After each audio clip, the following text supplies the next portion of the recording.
আমার হাজবেন্ড ইমামতি করে, তো সে আমার গোপন অঙ্গ কেটে ফেলেছে। অনেক বলছি যে এরকম করেন না, আমার ভয় লাগছে। আপনি প্লেট দিয়ে করে। আমার বিয়ে হয়েছে 17 সালে। তো বিয়ের পরে কিছুদিন ভালো ছিলাম, তারপরে থেকে উনি অনেক অত্যাচার করছে, অনেক মারধর করছে। তারপর আমার বাবুগুলা হয়েছে, তো আমি সবসময় ভাবছি যে এরকম করতেছে আর তবে এক সময় ভালো হয়ে যাব। এই জন্য বারবার বাবা মা বলছে, সবাই ফ্যামিলি সবাই বলছে যে দেও না, ও ভালো হবো না। তাদের কথা কোনো সময় রাখি নাই, এমন নেই চলে গেছি। উনি একবার ফোন করছে, আমি সাথে সাথে চলে গেছি। তো এইবার এই লাস্ট মুহূর্তে এমন একটা মানে খারাপ আচরণ করছে না, তো মানে আসলে লজ্জাজনক বলা যায় না। এই তো 21 তারিখের ঘটনা এটা। আমার বাবার বাড়ি আসছিলাম আমি ঈদের দিন বিকেলে। আমার ছেলে অসুস্থ ছিল, চলে আসছিল আমার বাবার সাথে ঈদের আগের দিন। চলে আসার পরের দিন আবার আমাকে ফোন করছে ঈদের দিন যে মুয়াজের এরকম, মানে আমার ছেলের এরকম অবস্থা, জ্বর আসছে। আবার আমার হাজবেন্ড ইমামতি করে মসজিদে, সে আমাকে বলছে যে আমি তো ঈদের দিন আসতে পারবো না, বিকালে আসবো।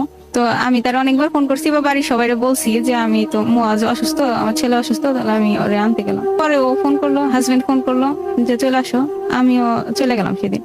যাওয়ার পরে উনি ঈশার নামাজ পড়ে আসছে। ঈশার নামাজ পড়ে আসছে, আমি কোনো কিছু বুঝি নাই যে এরকম অঘটন ঘটাবো। আমার সাথে ভালো ব্যবহার করতেছে, পোলাপান গুলারে কেক কিনে দিছে। তো খাওয়া দাওয়ার পরে বাচ্চাগুলো ঘুমাইছে, আমার অন্য ঘরে নিয়ে গেছে, আমি তখনও বুঝতে পারি নাই। তো হাসাহাসি করতেছি, সে কথা বলতেছে। তো তারপরে এক পর্যায়ে হাত বাইধে ফেলাইছে, হাত শক্ত করে ধরছে, তখনই আমি বুঝতে পারছি, কিন্তু আমি তো তার হাত থেকে ছুটতে পারি নাই। পরে হাত বাইধে ফেলাইছে, রশি দিয়ে বাঁধছে। বাঁধার পরে সে পাঞ্জাবির ওইদিকে গেছে কিছু আনার জন্য। পরে আমি দরজার এদিকে দৌড় দিছি। পরে উনি আমার ধরে ফেলছে, আবার ধরে ফেলে পা বাইধা ফেলাইছে। বাইধা ফেলানোর পরে পাঞ্জাবির কাছে যায়, আবার দেখি যে ব্লেড বের করতেছে, বায়োডিন বের করতেছে, ব্যান্ডেজ বের করতেছে, আবার ওষুধ বের করতেছে।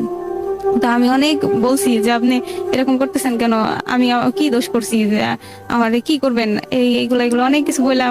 অনেক মাপ চাইছি যে আমি আর কোনোদিন বাবার বাড়ি যাবো না, বা আপনি যা বলবেন তাই শুনবো, আপনি আমার সাথে এরকম আচরণ করেন না, আমার ভয় লাগতেছে, আপনি কি করবেন কি করবেন না। সে কোনো কথাই শুনে নাই আমার।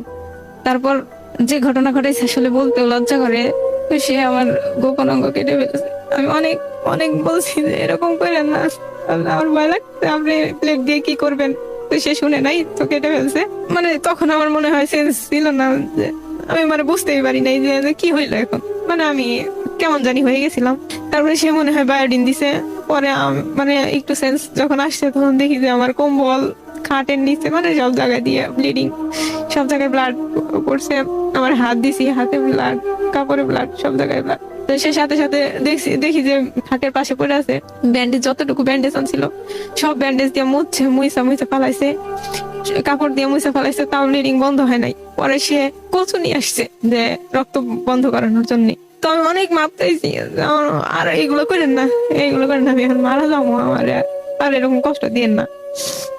পরে ওইরকম চিল্লাচিল্লি তো করছি, কিন্তু এর মধ্যে আর কেউ আসে নাই। যখন এই কাজটা কইরা ফেলছে, তখন ওর মা ভাই আসছে, আইসা বলছে যে ওর মারতেছিস কেন।